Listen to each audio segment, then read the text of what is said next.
Would like to introduce, I've got one of my fellow commissioners here today. Commissioner Susan Allen is here. The other commissioners, we have several meetings going on today at the same time, so they couldn't all be here today. But we are excited to have the congressman in Cleveland County today to do this town hall meeting. And wanted to go over a couple of quick guidelines for the meeting for today, and then want to introduce our congressman. If you'd like to ask a question during the meeting, if you please move towards one of the aisles after the congressman's opening remarks. Out of respect for everyone, please be patient. We know many of you will have questions, and the congressman will try to get to your questions as quickly as he can. Because of time, please limit yourself to one question. Please try to keep it less than 1 minute. If you don't get to ask a question here, if you will see one of his staff, they can take your question or concerns where you entered in the doorway over here. Also, in order to protect your privacy, if you have a specific casework issue, that is if you're like Social Security or disability or veterans benefits, please see one of the staff members so they can get your information. And of course, let's be respectful of everyone here today. So,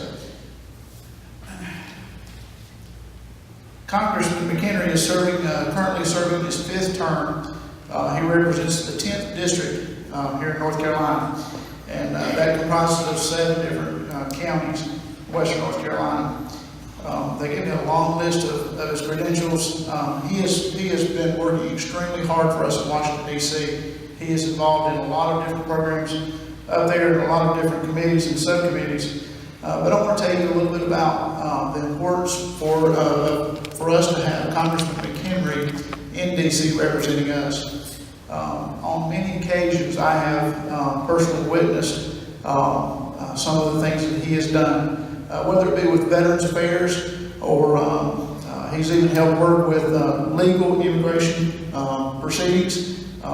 Brett Keeter, one of his staff members, and I were honored to be able to attend a swearing-in ceremony for one of our Cleveland County residents that Patrick McHenry had a hand in.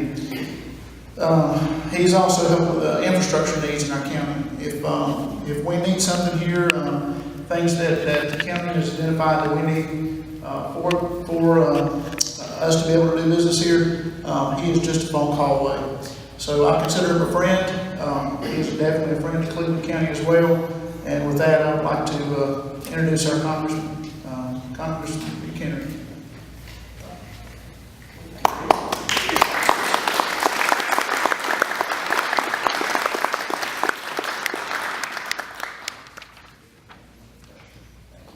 Thank you, Chairman, and thank you for the warm introduction. I certainly appreciate that, and thank you all for coming out on such a nice sunny afternoon. And this is about your questions being answered, and I want to take the time to do that. But I do appreciate Wes introducing Pinnacle to the community. Thank you so much for hosting it, not just to the board of directors and community leaders that have helped put this charter school together, but for the staff as well. That are doing quite a bit with a very small budget to educate our children and our community, and that is a fantastic alternative and choice that parents are able to make. Debbie, thank you so much for your leadership and your friendship in this process, and thank you for organizing the board so that we have this charter school in our community. Thank you all for coming out, and I do want to get to your questions, but I do want to share with you a few things that are on my mind to give you just a bit of perspective about how I think about issues that are affecting us in this country. Now, a lot of the political rhetoric you hear out of Washington is concerned with the 1%, or they talk about small businesses, but for the most part, people aren't talking about the rest. Right? That family in the middle. Think of the family in the middle, the median family in this country. Half the families make less, half of them make more. That family right in the middle. Well, the family right in the middle has been left behind by the economy of the last 10 years, actually left behind by the economy of the last 20 years. And so we have to focus on policies that are going to help that family. So when I think about legislation coming through the House of Representatives, I think about how it affects that family. Now, the last 20 years, the last 10 years, the last 5 years, you go to the grocery store, you see the increase in the cost, whether it's milk or bread. You go to the pumps, we're paying twice as much at the pumps to get gasoline as we were 5 years ago. That's unacceptable. That's why we need to have better policies when it comes to energy. When you flip on the light switch, electricity costs are higher. When you go to try to get health care, we see that Obamacare or the Affordable Care Act has not made health care more affordable. It's actually made it more expensive. These are policies that we have to change. Whether it's energy policy, health care policy, our policy when it comes to food and agriculture in this country. And also, since we're in a school, I'll mention this, education. I'll mention it everywhere I go, but we're in a place where parents are able to make decisions to send their children here and send them to a charter school. I mention education because for most families in this country, we're more concerned about making sure that next generation has the education and the training they need to get the job that they desire. And we need to make sure our educational system is delivering for the next generation, and doing so in an affordable way. That means putting parents and teachers in charge rather than people behind desks in Washington. And our educational system hasn't been delivering so that we can have good paying jobs for the next generation. Those are the challenges I think we're facing, and we need to focus on those issues in order to help the family in the middle, where the rhetoric isn't about them. The people on the TV shows aren't talking about the family in the middle. They're talking about some other groups and trying to play one group against the other. So that's what I want to tell you that I'm thinking about as we deal with all these challenges our country is facing. Now, this is about answering your questions, and so I'd like to invite you all to come forward. Which side are we going to do? Okay.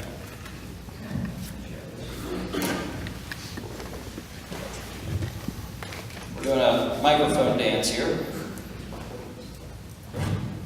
So if you want to line up actually over here on the side so we don't block folks in the middle, if that's all right. Doug here will have the microphone. And I invite you to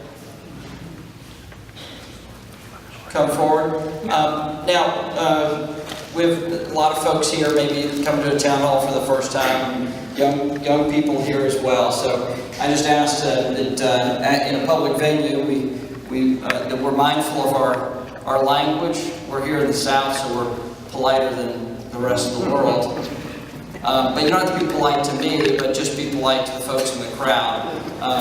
You don't have to be polite to me. I'm your employee, so I work for you. You're my bosses. But if you just keep your comment to one, if possible, and until about a minute, we'll be able to get through everyone. So if you'll say your name, where you're from. Sure. My name is Buford Burton, and I'm from Kings Mountain. Nice to see you.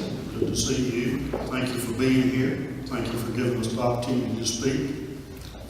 As you may or may not remember or know, I don't always agree with all your decisions, but I think we're on the same page with most of them. I was very glad to hear you bring up family as one of your concerns and priorities. I hope we can agree that the order should be God, country, family, and then neighbors and friends and so on. So with that said, I'm going to make a brief comment and then we'll get to the question. First of all, I and many others in Kings Mountain and Cleveland County are really upset over a proposed casino that's about to be thrust upon us. We see that casino as pure evil. It does nothing to give back to the community. All it does is take. As some of the people have been saying lately, the only way it can survive is to take from those who lose. So we can't get our representatives local. And, with due respect to them, for whatever their reasons are, they won't tell us what the reasons are other than possibility of jobs. And that's a cop-out, because those jobs, if they're even available, are not going to pay for what it's going to cost the community and the families and the people around the area for that. So I'm going to, again, be brief. I'm going to just ask you, if you will, as you address some of the things here. As you know, our North Carolina representatives, I think it's over 100 of them that spoke out against it, but they didn't do anything to really say no. The folks here wrote letters supposedly on behalf of the people, and they signed them in private. They didn't come out and do any polls or any investigations of how many people they were really representing. They didn't do it in a public forum or a public meeting. They did it in private, separately, to keep it from being an issue on the agenda. It's not right, and we need the representation, just like you indicated, and not their own interest. Thank you. Thank you. Yes, ma'am. I'm Annie Jones, and I live here in Shelby. I looked at your newspaper online, the newsletter, and I noticed a couple of things, that you were on some committee and you were very concerned about women and minorities. I'm not sure how much that is sincere. But you also mentioned the VA and how you voted, and you as a congressman voted 400 some odd votes and 90 something in the Senate, and that you were hoping that the president, or the president will sign it. Well, that's going nowhere, because that's not going to happen with the Senate senatorial vote in 91. But the last time you were here, you were listed as a do-nothing Congress, and I didn't think it could be any lower, but it's lower now. It's just 14%, and it's basically focusing on the U.S. Congress, which you are a part of. And these are some of the things that you have voted against. The increase in education funding. I know you're interested in privatizing education, such as this institution. I have nothing against that, but you have voted against education funding. You have even voted against domestic violence protection for women and men. Actually, that's not correct, ma'am. I voted for the Violence Against Women Act. And it was a bipartisan vote. I voted with a few Republicans and almost all the Democrats in favor of the Violence Against Women Act. So then maybe I'm off on that one, but I'm not off on equal pay for women. You voted against that, and you also voted against the Affordable Health Care Act. And that, where it's working in Kentucky and California, you people need to know that they are using our tax dollars to help supplement their efforts. And we in North Carolina have very much of nothing, and you voted against it. And that's a good program that's helping people. You need to go look at their program and see how much they're using some of our money to help them. And my question to you is, why is it more important for you to vote against President Obama than for the people of District 10? I want to know why. Well, ma'am, let me state to begin with, we're in a public charter school. This is not a private institution, it's a public charter school. And so, in terms of my votes, you've listed them out. Some, well, I understand. and many more. Let me begin with the VA. We had a bipartisan vote with over, ma'am, I understand. Let me try to answer your questions and try to do so in a fair way. I understand we don't agree, and that's okay, and I appreciate you coming forward to make your voice heard. Yes, ma'am, and that's why I'm trying to answer your question. But we obviously don't agree, and that's okay. But let me just say this. So on the veterans, and on the VA, right, to make sure we provide health care for our veterans coming home, there are 400 folks that voted, over 400 votes in the House of Representatives, with Democrats and Republicans voting in favor of that bill. The same number in the Senate, over 90% of the Senate voting in favor of that bill, and the President said he would sign it. And that is a bipartisan bill that I can point to where both Democrats and Republicans address this crisis within the VA, where you had bad actors not providing the care for our veterans. That's not true. 91 senators voted for it. 400 and I believe 30 in the House of Representatives. That will go nowhere. The president will not sign that. And that's a temporary thing. That's the reason he won't sign it. Because that's only for 3 years. That's what you want it for. He wants something more permanent than 3 years for the VA.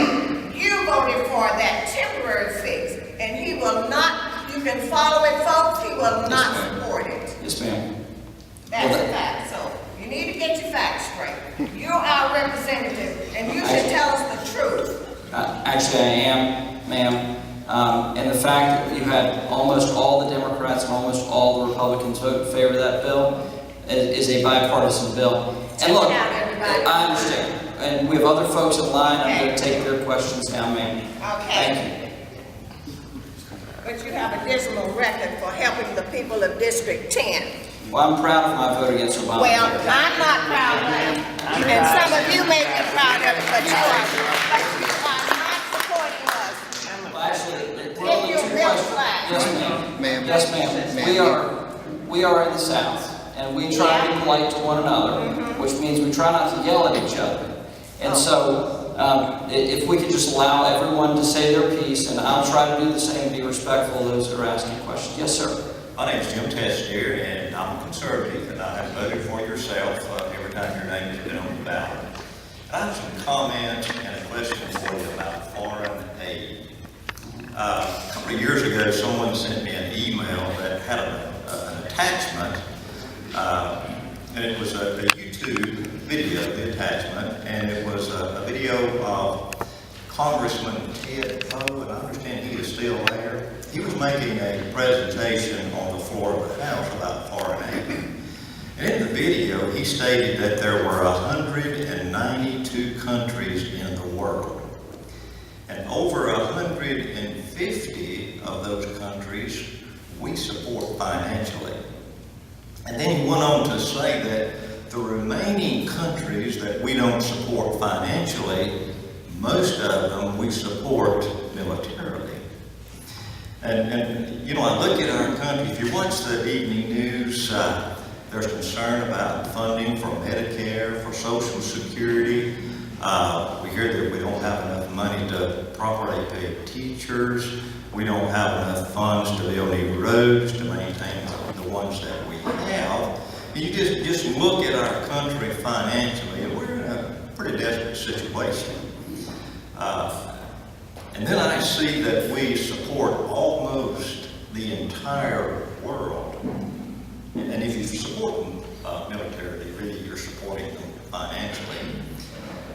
But in view of the financial situation that we're experiencing here, no money for this and that. Earlier this year, a vote came before the floor of the House to give $1 billion to the Ukraine. And you voted for that according to your office. And I'm not saying that was right or wrong. There's sometimes that financial aid is, you know, the right thing to do. But on the other side, we're supporting Russia financially. So my question for you is, what have you done or what are you willing to do to change this policy that I think most of the people in your district would say that is beyond ridiculous? So what are you willing to do to make a change there? Well, I mean, first of all, I mean, when you look at the question of Ukraine, this is more of an urgent matter with Russia taking over a sovereign country. And that's deeply problematic throughout world history when you see Russia on the move like that. It's destabilizing to Europe and to our allies around the world. So, but generally speaking, I've been very skeptical of foreign aid. Short of our relationship with Israel, which I think we have to, be good friends to one of our truest allies in the globe, and we're blessed by our connection with Israel. And so I've been very supportive of military relationship with Israel and our funding as well in terms of foreign aid for a friend and ally like that. But we have to have a complete relook at all this. We cannot be the world's policeman. We can't afford it. And this goes well beyond what is in our national interest. So China is obviously on the rise. Russia is making moves as well. So we have to be very aware of these large players in the globe. But we also have to ask the number 3 and number 4 economies, Japan and Germany, to step up and do their part. Iran getting a nuclear weapon is destabilizing to the world, but far more destabilizing to Europe than it is to America. And so they need to step up and lead and to pay some of the expenses of keeping the world safe. And so we've got to call on our allies to step up. It's broader than just one vote. It's a broader strategy of paring down what we spend in terms of foreign aid to what is in our national interest and what is important for the people of America, to our economy and to our safety, rather than just spending money. The amount of foreign aid that we disperse around the world is jaw-dropping, and we need to reduce it. But we need to reduce it in ways that reward our friends and do not fund our enemies. So it's broader than just one vote, but that's my perspective on how I intend to vote and have voted. I hope that answers it. That one example. Like I said, it may be the right thing to do to support the Ukraine, but many of these countries that we support financially, they hate us. Absolutely. Why are we doing that? Absolutely. Yeah. And that's anything you can do to change that, I would appreciate it. Thank you. I appreciate it. Yes, sir. My name is Steve Lay. I'm from Kings Mountain. I see. Congressman, welcome. Are you aware that the VA is denying 96% of the temperature water contamination claims? Yes. Do you have- I know it's a very high percentage of it, but I don't know the exact percentage. On the internet, it says 96%. And about the casino, I live less than 2 miles from the proposed site. I have no problem with it. Bring it on. Al Stiles from Shelby, North Carolina, and you kind of touched on what I was talking about. I understand the need for national security. I served from 68 to 72. I want to know why are conservatives so eager to cut assistance to Americans that need it, and yet so willing to give hundreds of billions of dollars to countries that don't give a damn about us? That's my question. It's a great question, and that's what I ask myself all the time. And look, we've got needs in our own community, and we need to make sure that we're thinking about Americans first. When it comes to immigration policy and border security, when it comes to foreign policy and our national defense, this needs to be about protecting our border, our people, and our interests, not being a policeman for other countries around the world. But what about the SNAP program? There's a lot of Americans that can benefit. I understand there's some ways. There's always going to be ways. But there's a lot of Americans that can really use that assistance. And yet we turn around and give whatever countries like Afghanistan, they want more money, we give it to them. We need more money in Iraq, we give it to them. Only God knows how much money we spent in Iraq. We'll probably never do it. I hear you. I hear you. Thank you. Hi, my name is Nancy Stockton. I live in Shelby. And I just have a brief statement because I'm very upset about Washington being broken. And I think you can blame the Democrats, point the finger at the Senate and the President, but I put the blame squarely on the House Republicans. Okay? The House Republicans voted 56 times to repeal Obamacare. 56 times. House Republicans brought us to the brink of financial ruin with the debt ceiling crisis on multiple occasions. House Republicans caused our credit rating to be downgraded. House Republicans shut down the government.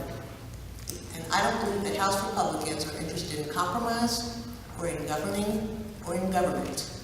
I think they go out of their way to make sure that government is dysfunctional and then turn around and say, see, government is broken. I think that we need to shrink government. We should start with House Republicans.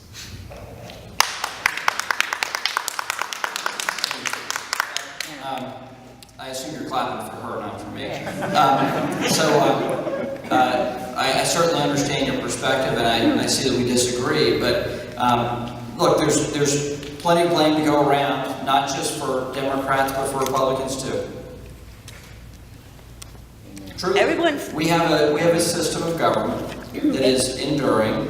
It is important that we keep our checks and balances and our constitutional form of government. And I think everyone is interested in scoring political points, but I think the House Republicans are interested solely in obstruction. Well, we have 342 bills that we've passed out of the United States House of Representatives that are sitting in the Senate, that Harry Reid, the majority leader in the Senate, has not brought up for a vote.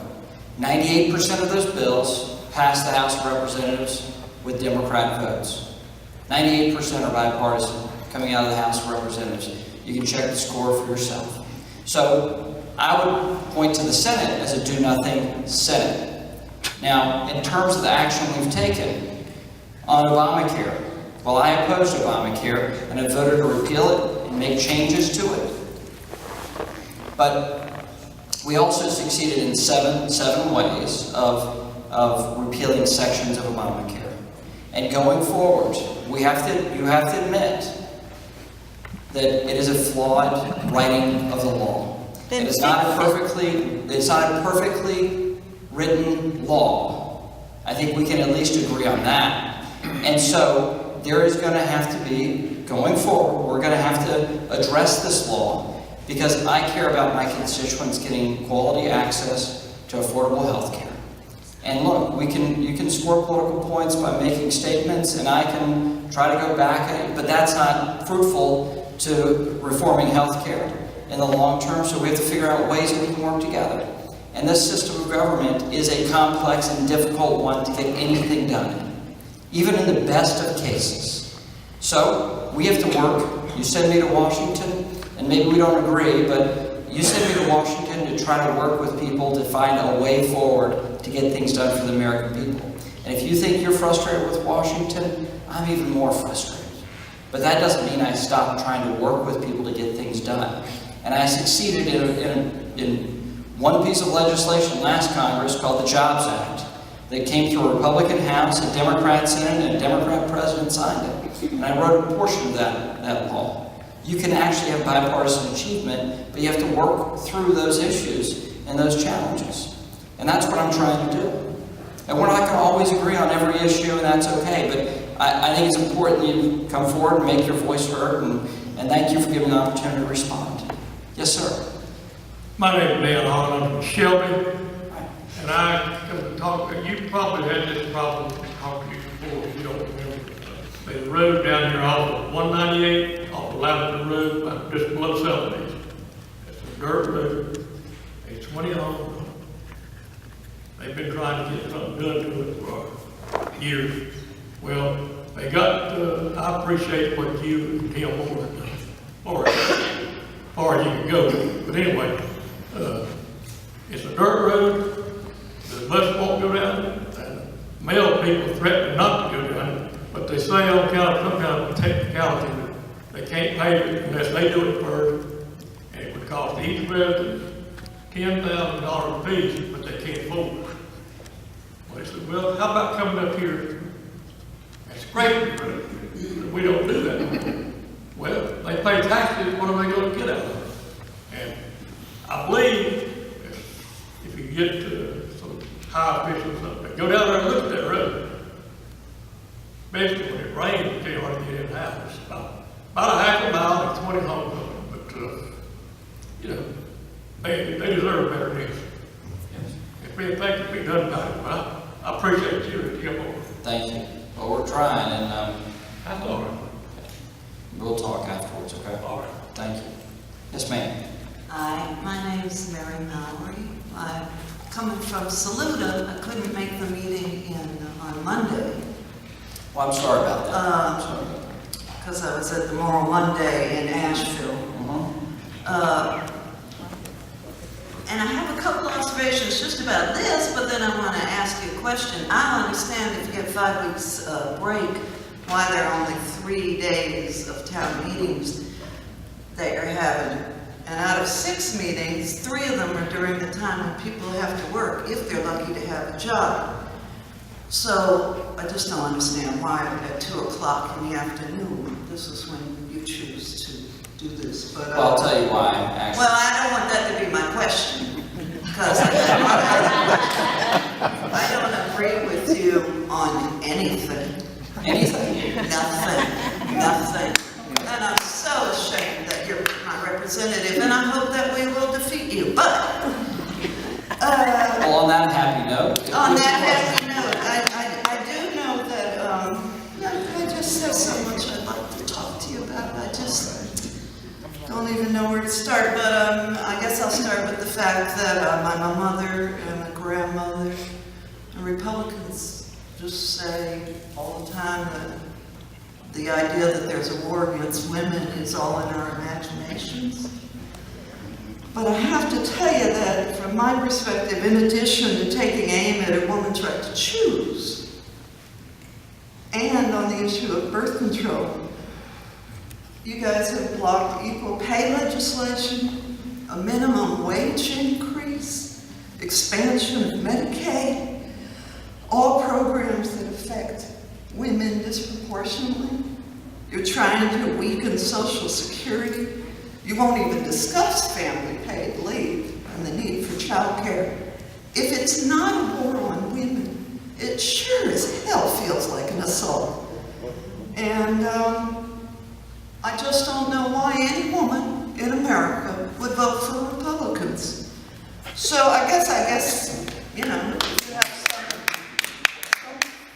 some reason to give. Why would we vote for you all when, and I must say, I just spent the day working at a food pantry in Polk County. There are so many poor people. I'm sorry for middle-class people that are hurting, but I gotta tell you, poor people are starving. And you ain't doing shit. And I'm sorry for my language. I know we're in the South, and I'm supposed to be a nice, polite person, but excuse me. Talk about poor people and what's happening to them. Sorry for my lack of civility, but I think there's a reason to be angry in America, and it's because you guys are doing everything to protect the 1% of people who own 60% of the wealth, and the rest of us are getting screwed. Thank you.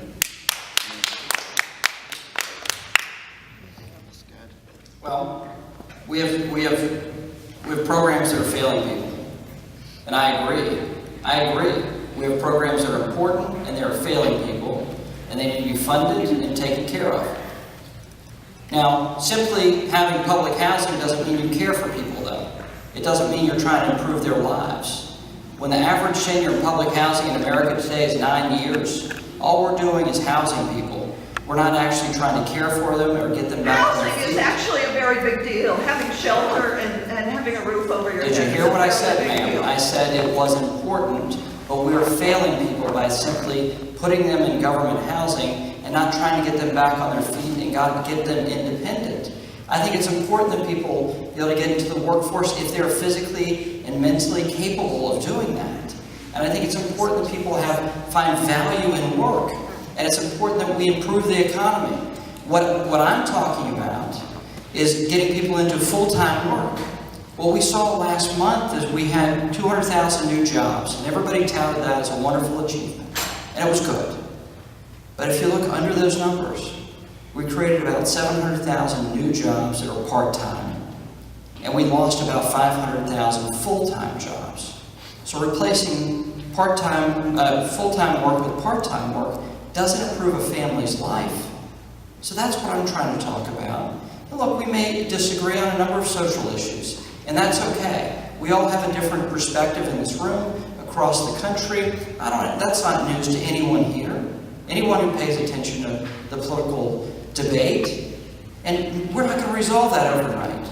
But we should be able to have a discourse about it and not be disagreeable about it. And I try to at least hear what you're saying and try to address that. Now, in terms of of this so-called war on women, you can't point to a vote that I've taken on birth control. And then the fact that there was a bill last Congress, or 2 Congresses ago. 0% rating from Planned Parenthood. Ma'am, allow him to speak. You've had your time. I'm sorry. You know what? She deserves to say All something. right, actually, it's fine. We It's deserve fine. some discussion. If we can be civil about this, that would be a good start. Dialogue is a really important thing. Right. I've 1 got minute folks is who- not enough to talk about Let's respect the me. stuff that's going on in America. Right. I don't see our senators having town hall meetings this August, and I'm trying to engage and listen to your questions and answer your questions sincerely. I appreciate that. Right. And so you point to a bill that changed how long, what the statute of limitations is on filing lawsuits against wage discrimination. And for me to determine that a statute of limitations should not be extended so you have more lawsuits about old discrimination claims does not mean I'm against equal pay for equal work. It absolutely doesn't. That's more of a political, those are more political shenanigans than a real policy that affects real people. So, thank you for your questions, and I've tried to address a number of those questions. Yes, sir? My name is Leonard Wright. I live in Kings Mountain, and mine is a personal thing, but it also is a VA thing. Well, and actually, if I can say that if people have personal issues in terms of casework that we can help with, you don't have to stand up and speak publicly about it. We'll talk to you. I've got staff here with me, so if you don't feel comfortable talking publicly, I don't want people to do that if that's one of your issues. I don't mind. Okay. On May 23rd, I woke up with my heart going crazy, and my son and daughter was called in, and they started to take me to Asheville, to the VA.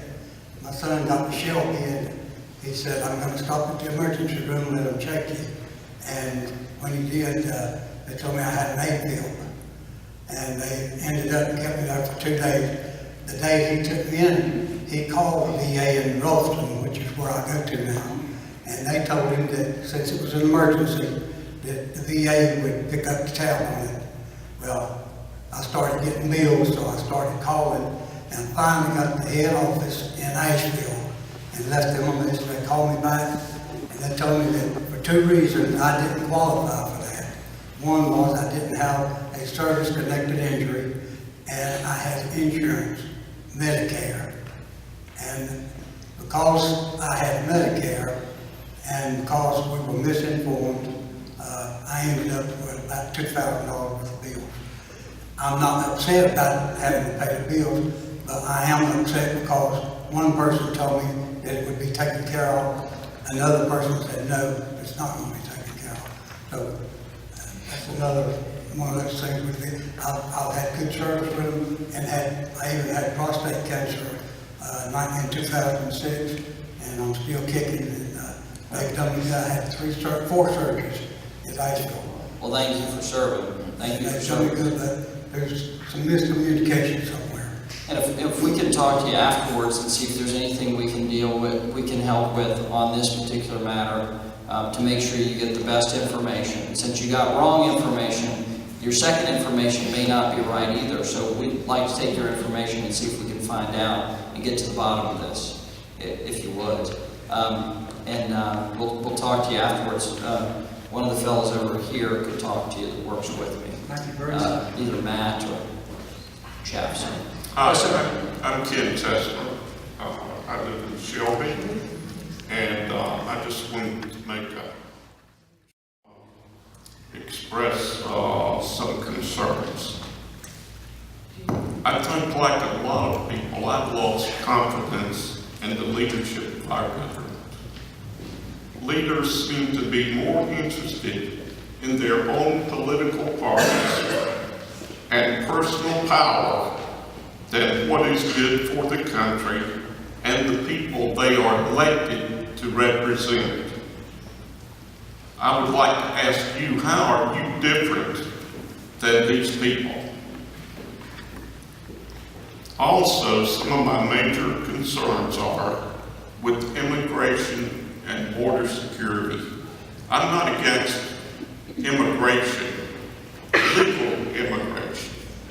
We need to have laws that are enforced and that can ensure that immigration is done legally. Also, I'm concerned about government agencies that are out of control. If you could address those, thank you. Well, sure. In terms of how I'm different, I hope just being here is a difference. To have a town hall, to hear feedback, and that's been helpful to get feedback, even if we don't agree on everything. It's helpful to get the feedback, and I appreciate that. And the accountability that you, my bosses, demand of me as your representative in Washington, I respect that. And that's why I'm home so frequently, to get feedback, to be in the community, to go meet not just with businesses, but with churches, with community groups, with volunteer fire departments, to go to visit schools and to get feedback on what's happening in the classroom, not just visiting government agencies. And so that accountability, I think, is different than what you see from a bunch of other politicians. And so I try to carry that out in the spirit by which we try to take care of constituents who have problems with government agencies, or problems that we can help resolve, point them in the right direction, be helpful to them. That's what my staff does on a daily basis, and I try to be about. In terms of government agencies, in terms of immigration, the House of Representatives, there's a big debate going on about comprehensive immigration reform. Well, we have a crisis at the border, and that shouldn't be wrapped up in a bunch of other political issues. You need to fix the crisis, you need to take on the crisis and put forward a credible plan to end it. And so that's what we did out of the House of Representatives. The Senate couldn't pass a bill. The President only asked for money, but no changes to law. What we did was pass a bill that changes the 2008 law that is the center of the problem. You have children that are from Canada and Mexico, and when they come to the border, they are returned home. We have a law that does that. What we do is we treat Central American kids the same as we treat Canadian and Mexican children when they present themselves at the border. What they get is a humane treatment at the border, and then they're returned home. So we changed that law. We also enable the governors to call it the National Guard, and we as federal taxpayers pay for that. Third, we provide for judges to make decisions on what to do with these children, and that costs money as well. And then fourth and finally, we allow the Border Patrol to actually patrol on those federal lands at the border. Right now, there's a federal monument land that the Border Patrol is not allowed to patrol, which is absolutely crazy. So we changed that and enable them to patrol the fullness of the border so that we can actually have a real border at the south, and so we can know who's coming in and stop the flow of illegal immigration. Now, in terms of dealing with illegal immigration, that's a bigger debate, but for the crisis now, we have to pass the bill. We passed the bill out of the House, and I think it's important that the President and the Senate take action now so that we can stem this tide and have a credible border patrol and border security. So just to answer both those questions best I can, happy to talk to you more afterwards. Thank you. Yes, ma'am. Thank you, Congressman, for being here and for choosing this location. I'm not here as a Democrat or a Republican or even a woman. I'm here as an American today. My issue is local, but please remember and please study later maybe that my local issue is connected to a national movement. I live in Kings Mountain, North Carolina.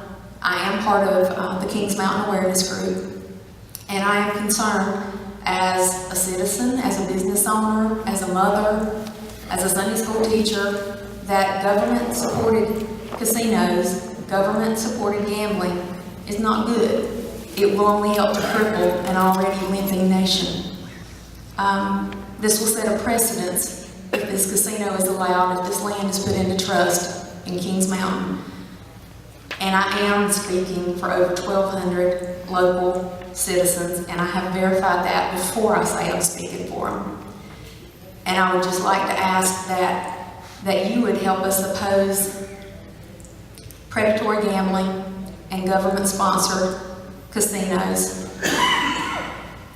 The facts that I've read lately are that for every dollar a casino brings to a community, it costs the municipalities $3.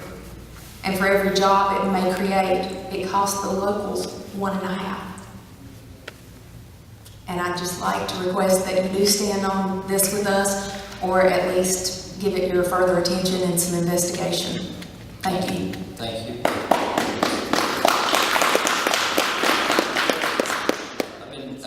We've been researching in terms of figuring out what role I can play in Congress, because this is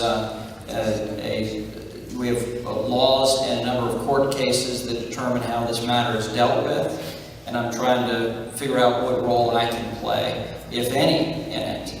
And so we'll be happy to follow up with you and walk through those issues. Thank you, and remember that you do have a voice just like I had, even though it may not be a vote. Okay. Thank you. Thank you. My name is Karen Clark from Shelby, and I've spoken to city council members and commissioners, and I would like to share briefly just a portion of what I said at those meetings. Boy left in car at casino for 13 hours. Washington. A woman was arrested Tuesday after police said she left her 3-year-old son in a car for 13 hours while she tried her luck inside a casino. He had nothing to eat at the time, police said, and only had spoiled milk to drink. He had wet his diaper. His diaper had soaked through into his clothing. Another article, couple arrested for child endangerment at casino, California. 2 people were arrested Wednesday on suspicion of leaving a 6-year-old girl and a 7-year-old boy in locked a car while they drunkenly celebrated their winnings at a Palm Springs casino.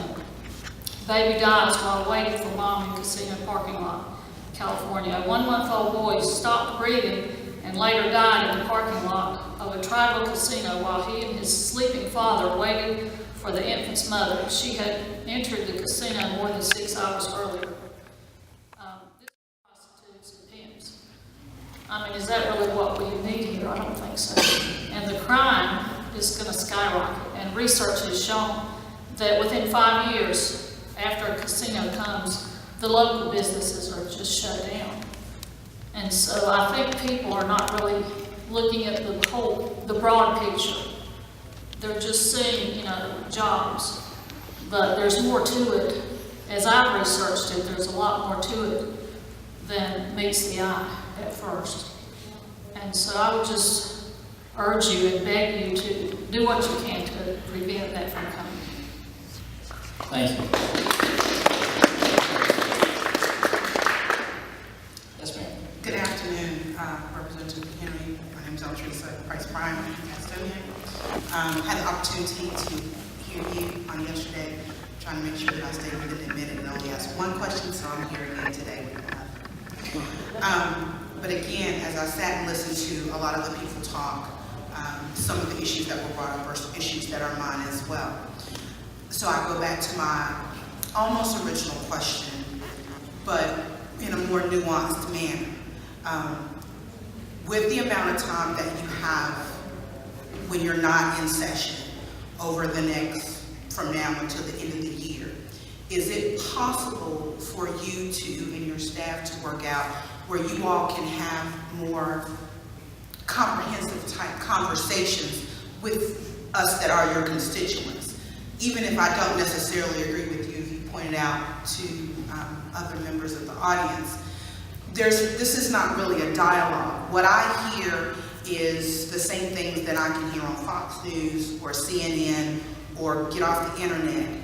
And for as much work as you all are trying to do for our district, it would be helpful to be able to have an opportunity to speak with you more than just to hit the hot ones. So is that a possibility? You know, kind of put you on the spot. Well, as I answered last night when you asked this question, that yes, I do that regularly.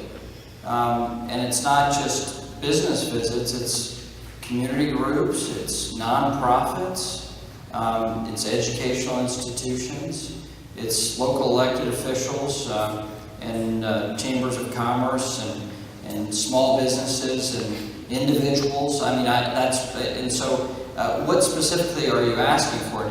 That's what I'm trying to understand. Well, it would be nice. I've seen some familiar faces. As a member of the NAACP, we are, of course, a nonpartisan organization, and we would, you know, be happy if your schedule would be available to come to a forum. Again, also giving a more diverse group, as well as maybe in a time that will be more people would be able to come outside of regular business working hours. If you would have that on your schedule sometime in the month of September, that would. Yes, well, the Gaston County NAACP has held an annual forum for candidates for office, and they invite basically everybody from dog catcher to president, you know, I mean, and everybody in between. But I'd be happy to sit down with you, absolutely, and I welcome the invitation. Thank you. Now, who's in Gaston County? Charles Whiteside. Yes. Currently the, yes. The president. We were hoping to even possibly do it in Cleveland County because we have a regional director here, but we can work that out. Sure. Thank you. Thank you. Okay, I got a question, but I get to talk first. Everybody else did, so I want to tell you about it. Thank you. I sent you to Washington. All right. I think you're doing a great job. Fielding, Regis Fielding stole your book. I'm only one man. And so you might, I'm only one man too. But anyway, and these people don't know poor. If you were born in the 20s, you ought to talk to them. They didn't have cell phones, televisions, and cars. And just about every poor person you can point me to has a television, car, and a cell phone. I sent them, they go in welfare, but they got your phone. But anyway, back to my question. And I didn't send you to Washington to agree with the Democrats. I sent you to be yourself and do what's right. But anyway, my question is, one more. Jesus said, the poor will always be with you, and they'll have cell phones probably. But anyway, my question is there anything besides praying that I can do to get prayer back into the public schools? I'm so proud they got it in these schools. But I'd like it in public schools too. Anything besides praying that I could, if you do anything, give it a hand. Well, absolutely. I mean, but obviously, the power of prayer is a major mover. Absolutely. But besides that, I mean, writing letters to the editor, making sure you raise your voice in forums like this, and to local elected officials, and making sure we get folks in office that have the same belief system. Those are the ways to affect the outcome. But just to be active and make sure, that this is front and center of people's minds. Now, there's one gentleman from Cleveland County, and I don't think we have the framed picture here. Is Brett in the room? Works with me? Yeah. The gentleman that said, "In God We Trust," those framed pictures, you remember that? Mm-hmm. Was he from Cleveland County? I'm not sure. Okay. Yeah. Well, so he donated framed pictures of the flag and says, "In God We Trust," and donated them to schools. That was one small way, but significant way to make sure that there's a flag in every classroom, and also some realization for kids of all ages to understand that we are one nation under God. So just some of those ways. We can talk more, obviously, too, afterwards. I do want to say, Kristen presented me with this little paper. We've got 41 folks here today, so I just want to thank you all for coming out. So we've got 3 more questions. Yes, Mr. McIntosh? Mr. Congressman, glad to have you here today. And by the way, that gentleman is from Cleveland County. Yes, I cannot remember his name. I can't remember either. I feel better now. I feel better because you know everyone. But I just did have one issue to talk about, and it's an issue that you've been championing ever since you've been Congressman. I want to thank you for that. And that's about the veterans. And from day one, you came up when you were elected, and you stood up for the veterans. And I know you're only one person in Congress, but you yourself individually have done a great job with that. I am a disabled veteran, and because of you, I've received my 100% disability, which took me a few years until I kind of touched you. And since then, I've had other veterans that do the same thing. Thanks to you, Brett, in your office, you've been Johnny on the spot helping veterans and getting what they deserve for the benefits. And so I'd just like to hope that you will continue to do that and continue with your comrades, in Congress to make sure that they keep looking out for the veterans, because the veterans, America's got to be free, and veterans put their life on the line to sacrifice that. But again, thank you for what you're doing, and I'm not going to beat you up. My wife beats me up enough, so I'm not going to beat you up. But thank you, and I hope you'll continue what you've done for the veterans, because we need it. Thank you. Thank you, Willie, and I appreciate your service.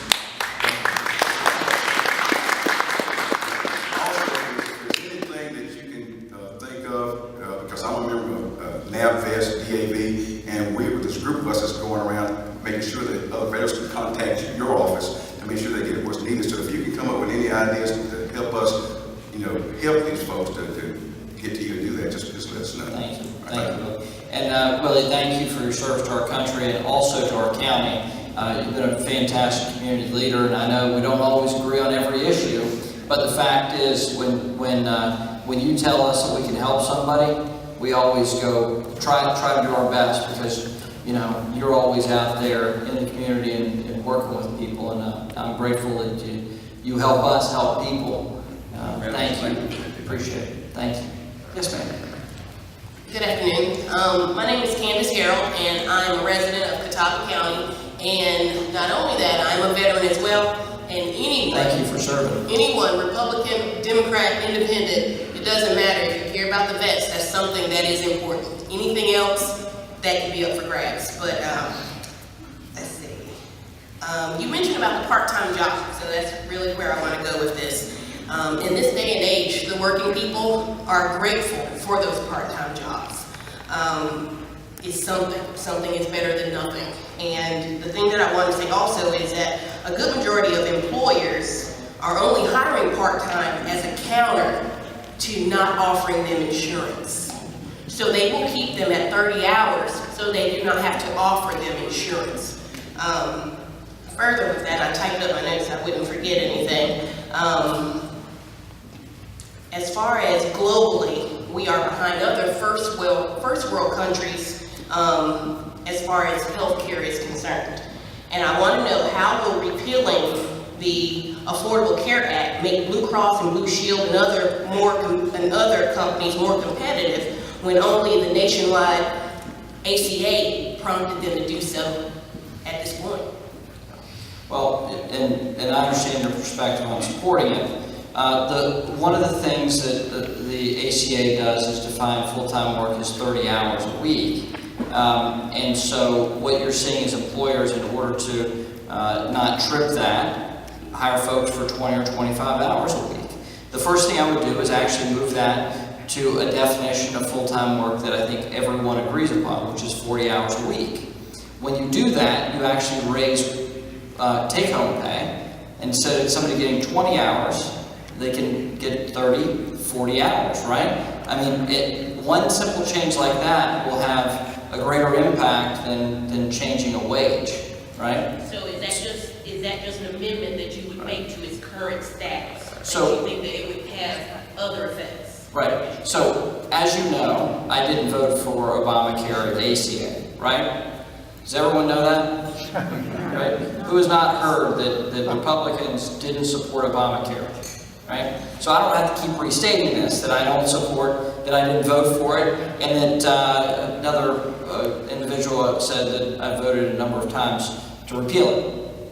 Well, I also support a different approach for healthcare. So simply repealing it doesn't fix the problem. You have to have a methodical approach of dealing with these challenges of healthcare inflation outstripping people's earnings, right, and ability to afford it. So a couple of things that I would do that I think are a better approach is enable people to buy across state lines. Right now, we only have, in Cleveland County, I believe we have 3 providers for the county. So if you go on the national exchange, you only see 3 options in each one of the tiers, right? Well, that's not enough to really inject market forces and give people real options.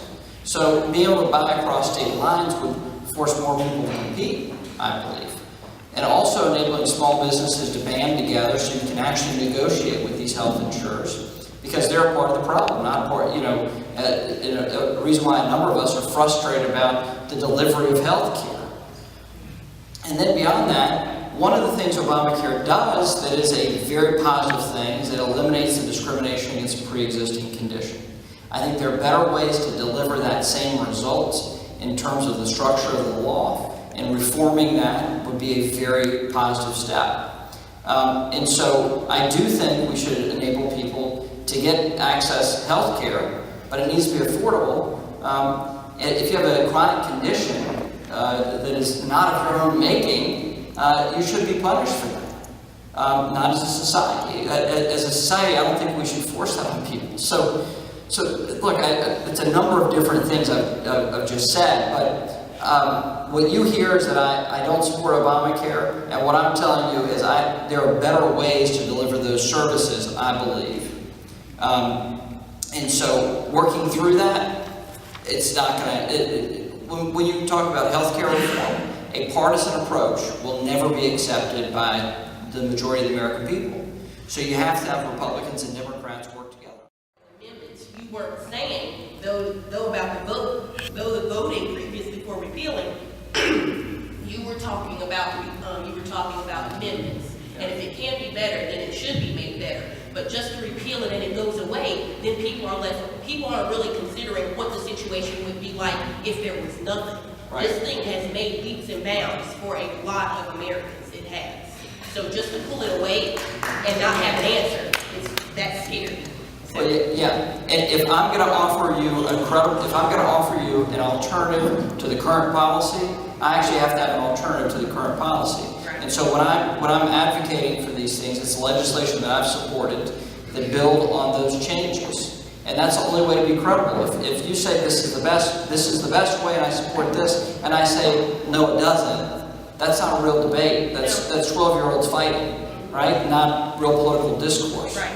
So trying to talk through those things is obviously a real challenge in Washington today.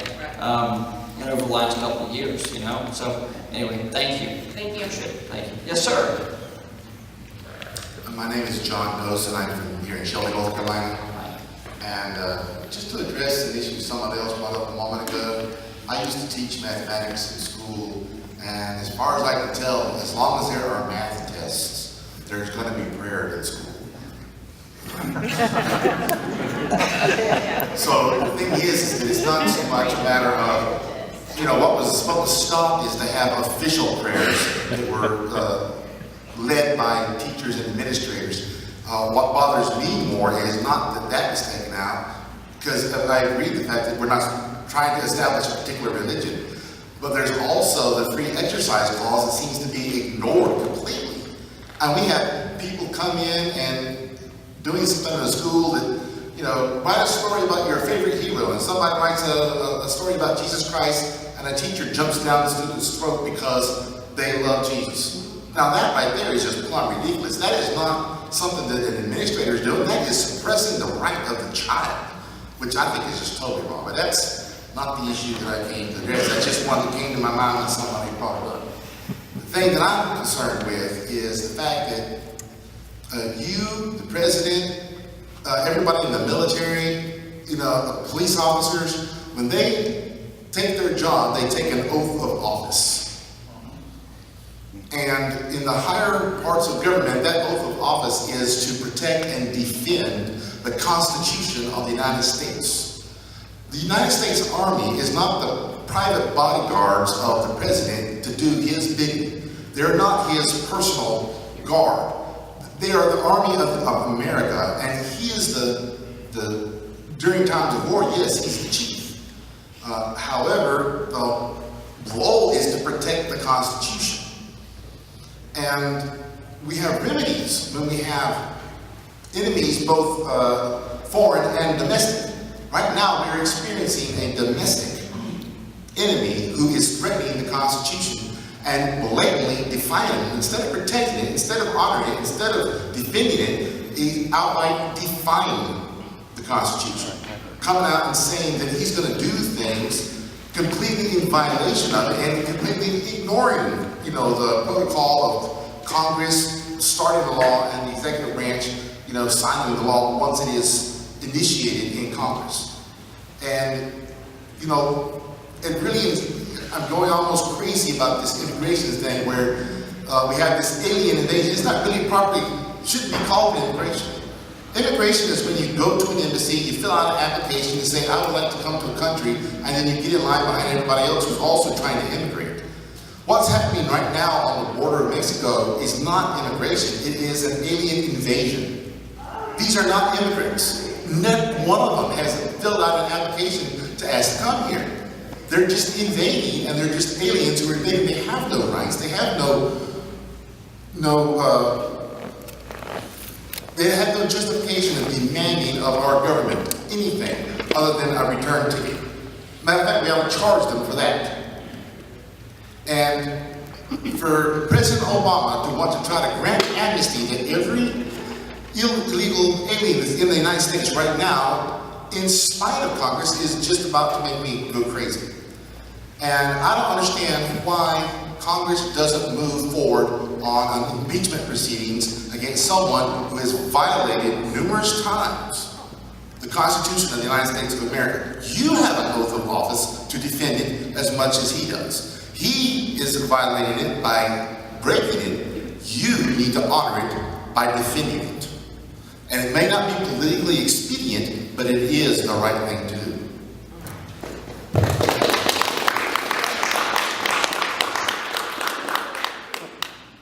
Yes, sir. Well, I was going to let you comment on that first.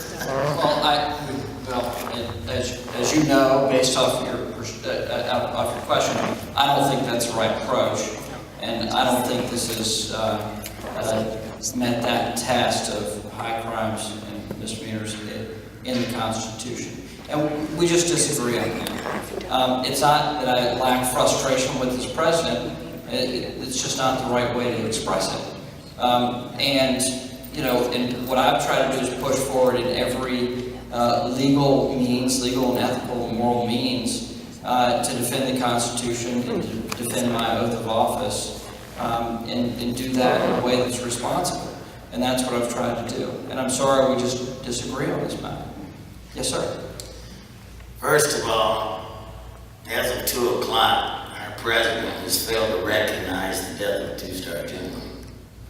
The first general killed since 1970 in Vietnam.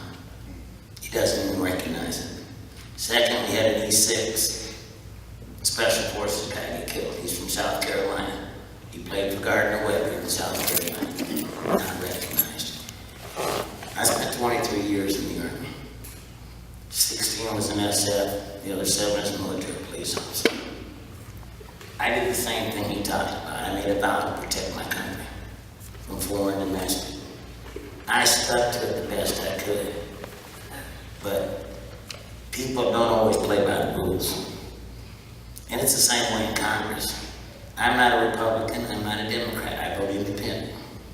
But I study each individual, and I make the best choice based on what they write. And they lie all the time, I understand. They just gotta decide who's not lying the most, I got it. But I voted for you every time.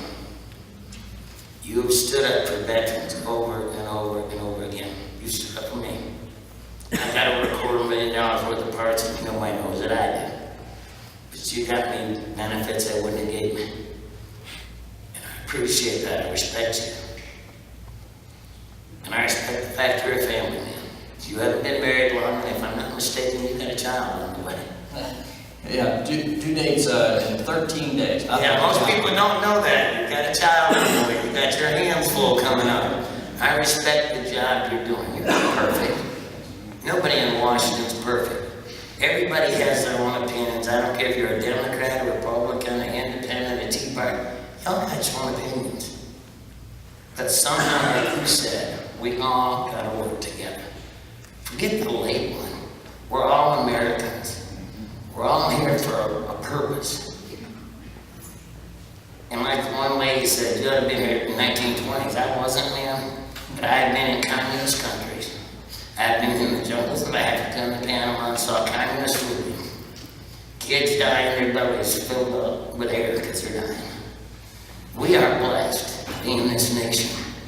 And we should appreciate what we've got in the first place and stand up and instead of complaining. Get out and do something about it. Don't expect everybody else to do it. You do it. Take a stand. Thank you.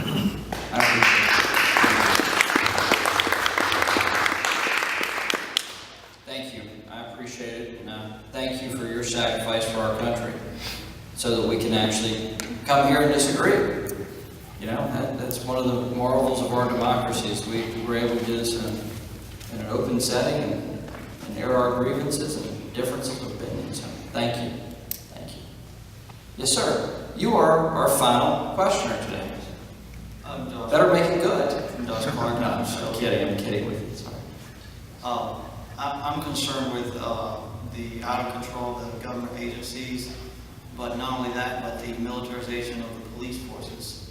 And if you're not aware, I think, did you vote for the Patriot Act in 2001? I wasn't in Congress in 2001. So. Well, anyways, a lot of the Republicans that voted for the Patriot Act because of the fear of terrorism. But the concern is it was the beginning of a police state in America, and it allowed for just the growth of Homeland Security and a ton of other agencies to spy on our private emails, cell phone calls, just about everything. And it is the concern of mine is with the militarization of police when they bring home the Iraq forces. They have all this leftover equipment, and what the federal government has been doing is outfitting them with military-grade weapons, which are like MRAP, mine-resistant tank armored vehicles, submachine guns, and grenade launchers, just stuff that we don't need to combat local crime. And not only that, but they've been flying drones in Cleveland County, and I have video footage of it. Up and down I-85 in North and South Carolina, along Highway US 74, and according to the North Carolina Drone Privacy Act, it's actually legal for the federal government to do that. But like the German Weimar Constitution, it has a lot of loopholes in it. It allows for the local law enforcement or private corporations to collaborate with the federal government and just do the same thing, spy on private citizens with drones. And there have been U.S. citizens assassinated in foreign countries by drones, and President Obama has had a kill list of different U.S. targeted citizens.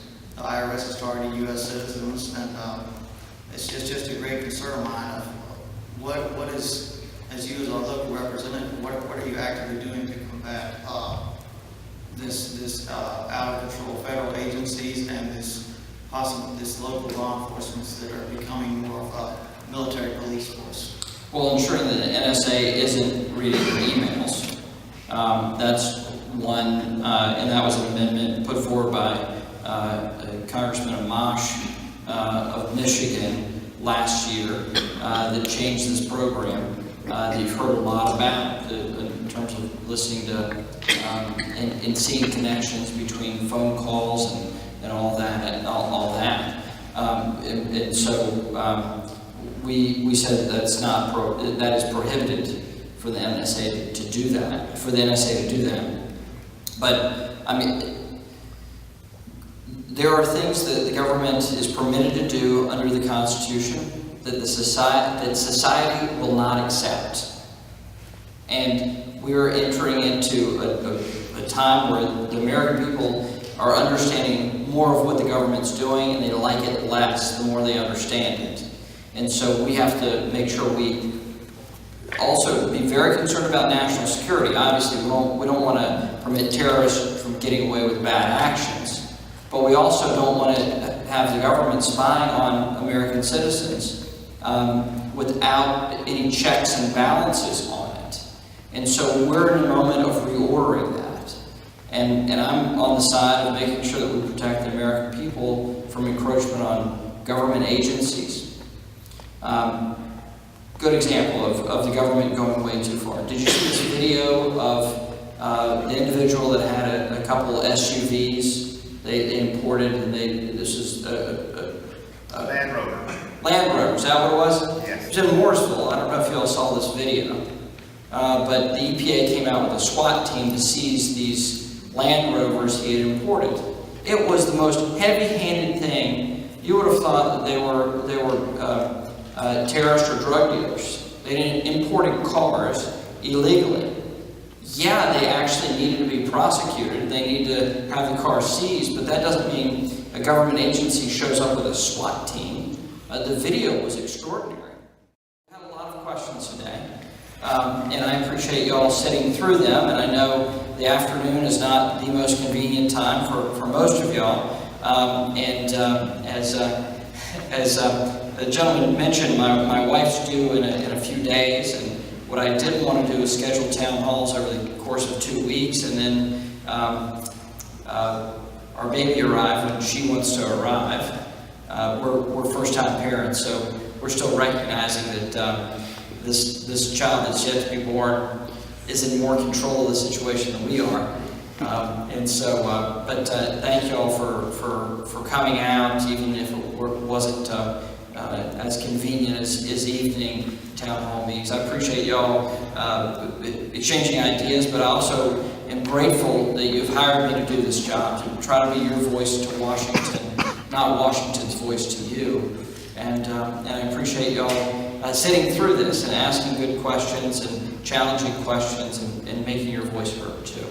And in terms of community leaders from Kings Mountain, would love to talk with you more about the challenges of this new development and what's going on with that. I'm following it and reading in the newspaper and also trying to do research on the federal law that is applicable here in the court cases at play.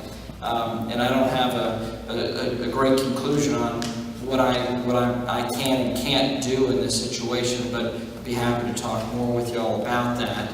But I appreciate y'all coming out to make your voices heard about the issue. Obviously, this is your community, and I'm your representative. But I don't live here in the community. I live 45 minutes away. But I want to be respectful of community leaders and community activists in this process as well. So thanks so much for the opportunity to represent you.